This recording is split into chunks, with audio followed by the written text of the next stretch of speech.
Good evening from BBC London News.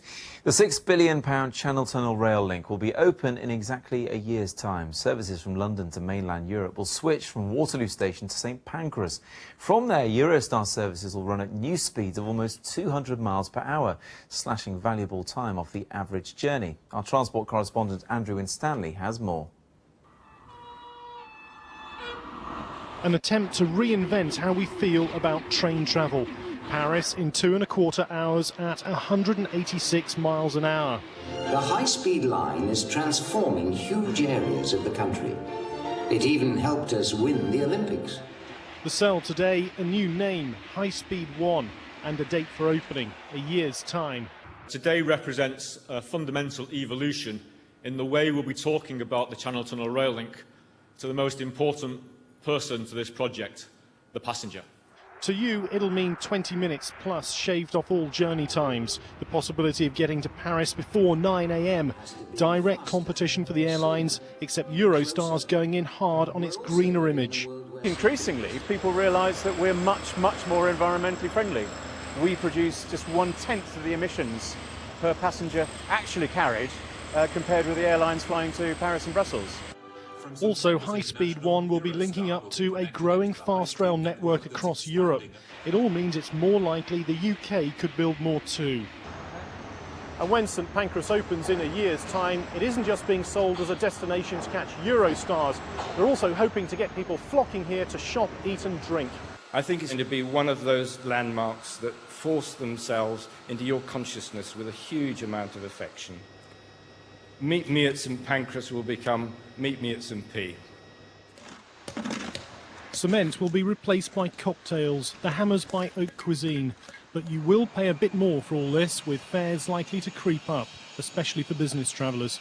First train leaving Platform 1 in 12 months' time. Andrew Winstanley, BBC London News. An inquiry into how the Met Commissioner Sir Ian Blair reacted to the shooting of Jan Charles de Menezes at Stockwell Tube Station is going to take longer than first thought. The Independent Police Complaints Commission was due to publish its findings in the autumn, but that's been delayed now until next year. It says it needs more time to investigate when Sir Ian Blair was first told about what happened.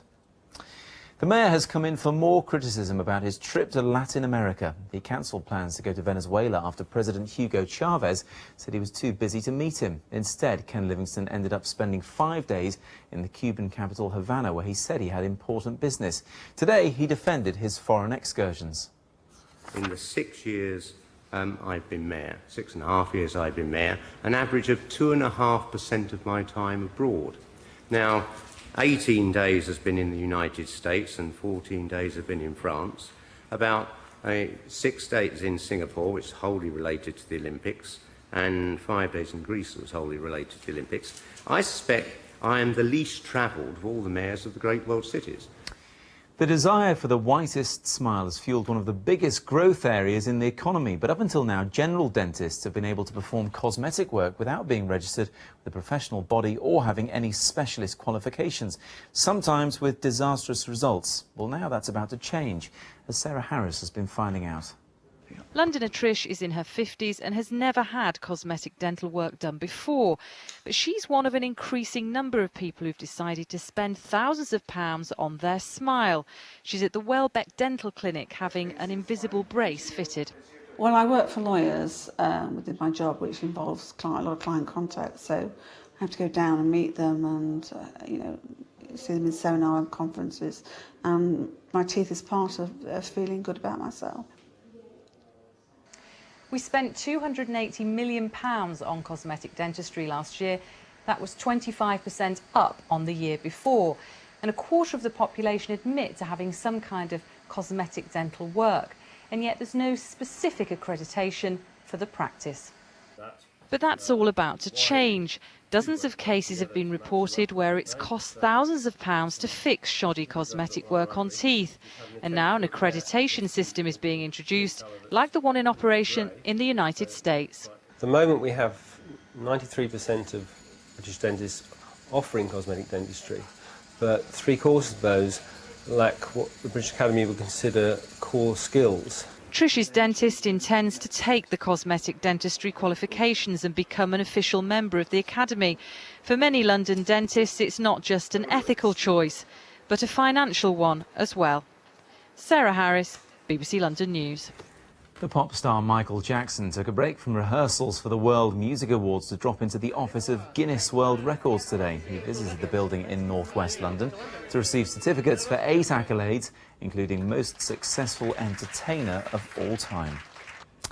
It is, of course, Children in Need this week, and tonight the 16th BBC London Comedy Night took place at the Shepherd's Bush Empire. Hundreds paid to see the likes of Tim Vine and Al Murray perform, with all proceeds going to help deprived young people across the capital.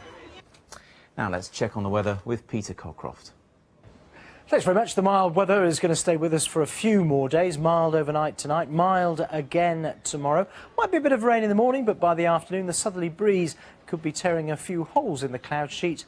And where you do see the sun, temperatures could pop up to 16, which is 61. The sun rises at 7:20, sets at about 4:10.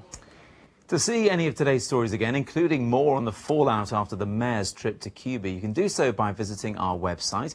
Click the news page, then click on more of the top stories. Now, for viewers from Kent who joined us this evening, your news will return during breakfast tomorrow on BBC One, as will BBC London News. Now it's time to hand you back to Hugh Edwards. Good night.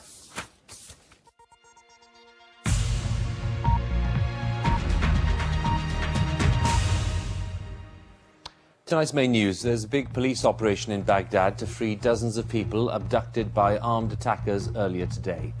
And the latest reports we've had from Baghdad are that many of the hostages have now been freed. The 4 British service personnel killed in Basra on Sunday have been named today. Newsnight starting on BBC Two, but from all of us here on the 10 o'clock team. Have a good night.